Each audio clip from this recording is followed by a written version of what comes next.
Sophie Durocher. Un savoureux mélange artistique de culture et d'information. Alors, quand on a eu vent des fameux tarifs imposés par Donald Trump, on sait qu'une des façons de réagir, ça a été de commencer à boycotter les produits américains à titre de représailles. Et justement, la SAQ avait annoncé qu'elle retirait les vins américains de ses tablettes. Est-ce que ça a contribué à... est-ce que ça a eu un impact, en tout cas, sur la performance financière de la SAQ? Et surtout, est-ce que la SAQ fait la bonne forme de marketing auprès des Québécois? On va parler de tout ça avec Yves Mailloux. Il est président fondateur du Club des dégustateurs de grands vins. Yves Mailloux, bonjour. Bonjour, Madame Durocher. Yves, c'est toujours un plaisir de vous parler. J'adore ça, avoir vos lumières sur tout ce qui concerne le monde du vin et des spiritueux au Québec. Alors, selon les résultats financiers de la SAQ pour l'année 2024-2025, les volumes ont diminué de 3% et les profits de près de 2%. Vous expliquez ça comment, Yves? Bien, cette tendance vers le bas se dessinait depuis déjà quelques années, mais ça paraissait plus ou moins. Il y a des causes externes puis des causes internes. Au niveau des causes externes, il faut pas se le cacher, on va le reconnaître, il y a une déconsommation de l'alcool un peu au Québec comme ailleurs. Et auparavant, la SAQ avait toujours réussi à livrer le dividende qu'on lui demandait, même avec des volumes de vente plus faibles, en haussant régulièrement ses prix. Ça, c'est la beauté d'un monopole. Il n'y a pas de compétition. Alors, cette stratégie fonctionne bien en période de croissance économique. Bon, les salaires augmentent, le coût de la vie est pas trop élevé, donc mon vin préféré qui coûte 15,75 passe à 16,50. Bon, la vie est belle, on l'achète pareil. D'accord. Mais maintenant, ce n'est plus le cas. Le prix de plusieurs denrées et services ont augmenté substantiellement. L'épicerie, tout le monde en est conscient, les assurances, les taux d'hypothèque avec les taux d'intérêt. Alors, à ce moment-là, les hausses de prix qu'on fait deviennent contre-productives parce que les gens ont moins d'argent libre pour les biens non essentiels.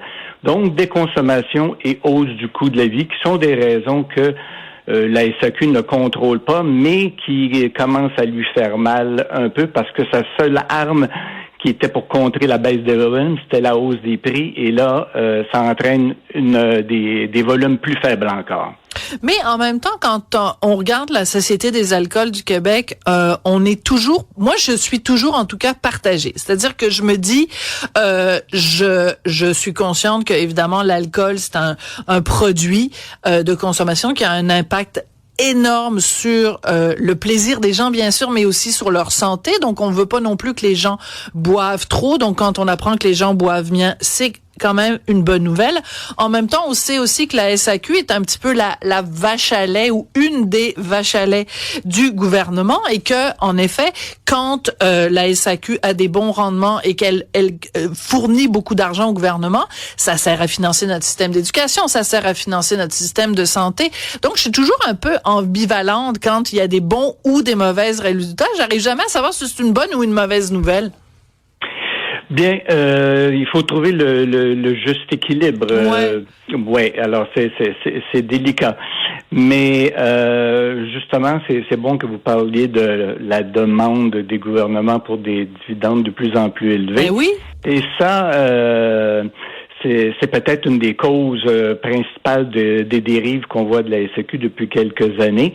Parce que si on regarde les causes internes qui impliquent directement la SAQ, dans le but de développer des profits de plus en plus élevés, il y a quelques années, je ne sais pas si vous êtes d'accord avec moi, mais depuis 4-5 ans, la SAQ a mis beaucoup d'emphase sur les spiritueux. Totalement.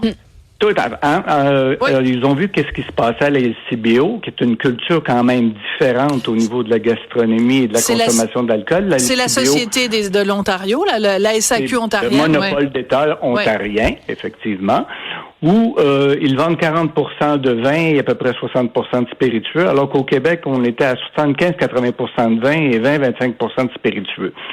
Alors, ils se sont dit, on va mettre l'emphase là-dessus. Pourquoi? Mais parce que c'est plus payant. Je vous donne un exemple tiré des rapports annuels de la SAQ. D'accord. Un vin à 15 $, le fournisseur reçoit 5,33 $. Et la SAQ se prend une majoration de 6,16 $. Ouch! Donc, la majoration de la SAQ est plus élevée que le fournisseur qui a tout fait le produit. La SAQ le met sur le référence, le met sur ses tablettes et se prend une marge plus élevée, 115 % en fait par rapport au prix payé au fournisseur. Incroyable. C'est pas mal. Mais les spiritueux, l'exemple donné par la SAQ dans son rapport, 26 $. Le fournisseur reçoit 4,46 $. Et la majoration de la SAQ est de 13,28 $, soit 298 % de profit par rapport au prix payé au fournisseur. Donc, c'est 2,5 fois plus payant les spiritueux que le vin. Oui. Alors, on a mis l'emphase là-dessus. Vous avez certainement vu des publicités à la tonne. Les circulaires mensuels mettaient de l'avant constamment les spiritueux, au point que des fois, l'été, pour les pique-niques, on vous recommander pas des bons vins rafraîchissants, mais plutôt du gin ou de la vodka. Hein, c'est tellement idéal. Donc. Et ça, c'est Résultat des courses, ouais. Eh bien, on a augmenté les ventes de spiritueux. Les ventes de vins qui ont 12-14 % d'alcool ont diminué. Les ventes de spiritueux qui ont en moyenne 40 % d'alcool ont augmenté. Mais comme on l'a dit tout à l'heure, les gens veulent diminuer leur consommation d'alcool. Alors là, la SAQ écope des deux côtés. Elle vend moins de spiritueux et c'était ça qui lui alimentait son augmentation de profit. Donc, cette stratégie-là lui est revenue un petit peu comme un boomerang derrière la tête et ça explique une partie de la raison. Pourquoi les profits, maintenant, on voit que c'est plus évident, se mettent à diminuer. La deuxième raison, elle est à long terme, c'est que la SAQ a complètement cessé depuis quelques années de promouvoir la culture du vin, surtout auprès de la jeune clientèle. Voilà. Hein? C'est sûr, dommage. les jeunes boivent moins d'alcool naturellement, mais là, on a complètement arrêté. Vous rappelez-vous les émissions de télé qui étaient commanditées autrefois par la SAQ, vin et fromage qui a duré une douzaine d'années. Ah, c'était formidable. Ouais. On Puis avait même Christine Brouillette, vous souvenez-vous, à un moment donné, Christine Brouillette aussi, elle faisait une émission. Il y a eu Feu, Gaston Lheureux, et Jules Roiseux, et Francis Redé, Jacques Auron, François Chartier qui ont appris à nous faire découvrir et aimer le vin et le boire, le consommer à table de la bonne façon. Mais là, il n'y a plus ces émissions-là. C'est un très bon point. Oui. Alors, et en plus, elle ne donne plus de cours sur les vins comme autrefois les connaisseurs. Elle a délégué ça à l'Institut de tourisme et d'hôtellerie du Québec, les THQ. Nous, on est trop occupés à vendre du vin et faire de l'argent. Occupez-vous des cours. Mais comme vous savez, si on veut pouvoir récolter un jour, il faut d'abord semer. Alors, ça demande de la patience et du temps. Il faut préparer le terreau, rendre fertile par l'éducation. Il faudrait commencer à s'y remettre parce que ça prend plusieurs années avant que ça porte fruit. Mais c'est absolument passionnant, puis je l'ai dit, hein, Cybèle, c'est même Cybèle, c'est ma collègue qui me fait découvrir des vins. Cybèle, t'as 28, 29 maintenant? 27. Ah mon Dieu, je viens de te vieillir, je m'excuse. Et à un moment donné, Cybèle, elle m'a parlé dans les Bacchantes, d'un producteur québécois. Et depuis, je ne bois que dans le blanc. Là, j'essaie de trouver, chaque fois je trouve les Bacchantes. Donc, Cybèle, t'es un contre-exemple en fait de la jeune génération qui elle s'intéresse au vin. Mais si la SAQ offrait des cours de dégustation de vin ou des cours d'éducation au vin, t'en prendrais, toi, Cybèle? Ben bien sûr, mais en fait, c'est pas la lecture que j'ai de manière rapprochée de mon cercle d'amis qui ont sensiblement le même âge que moi.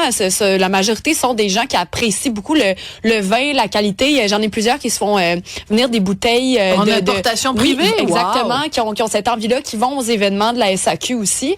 Donc il y a quand même cette envie-là de découvrir la finesse des vins autour de moi. Alors je pense pas que je suis unique non, là-dedans. Mais t'es peut-être que ton groupe d'amis est l'exception qui confirme la règle dont nous parle Yves, qu'en effet, la ça me rassure beaucoup. Ça veut dire qu'il y a encore de l'espoir. Dieu merci. Bien sûr, mais je pense que c'est toujours là, surtout quand on est accompagné de familles qui aiment partager le vin puis qui nous ont enseigné ça de manière tout à fait responsable. Ça existe encore. mais ce que je retiens, Yves, de ce que vous m'avez dit, et là, j'avoue que je suis complètement tombée de ma chaise, c'est que la SAQ, parce que sa marge de profit est plus forte sur une bouteille de vodka que sur une bouteille de rosé, ils nous font dans leur circulaire des suggestions pour les pique-niques d'été à base de vodka au lieu de rosé. Ça, j'avoue que le mercantilisme où l'aspect commercial de la SAQ fasse en sorte que, dans le fond, c'est des habitudes de vie aussi. Tu sais, quand t'as à faire un pique-nique, puis si tu prends en effet des shots de vodka à 40%,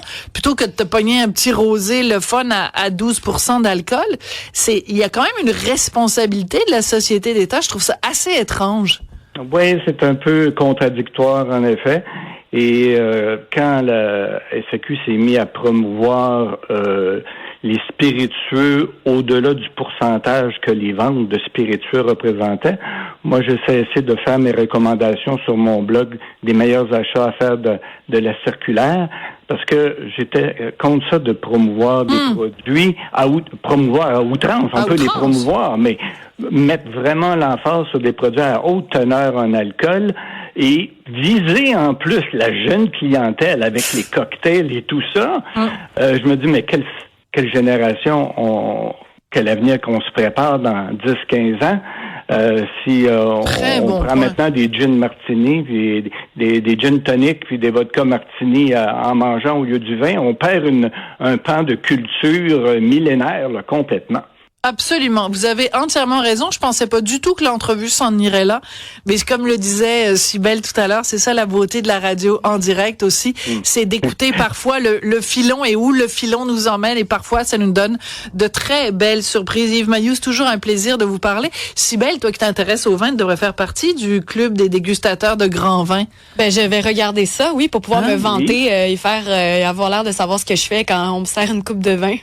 Oui, tu peux t'abonner à ma page Facebook, Club des dégustateurs de grands vins, ou visiter à tous les jours mon blog, Club des dégustateurs de grands vins, qu'on trouve facilement. Il y a du nouveau à chaque jour. À chaque jour, ben oui, lâchez vos gin tonic, puis prenez-vous plutôt un petit verre de Château Latour, voilà. Merci beaucoup Yves Mailloux, toujours un plaisir. Je rappelle que vous êtes président fondateur du Club des dégustateurs des grands vins. Merci, au revoir. Merci.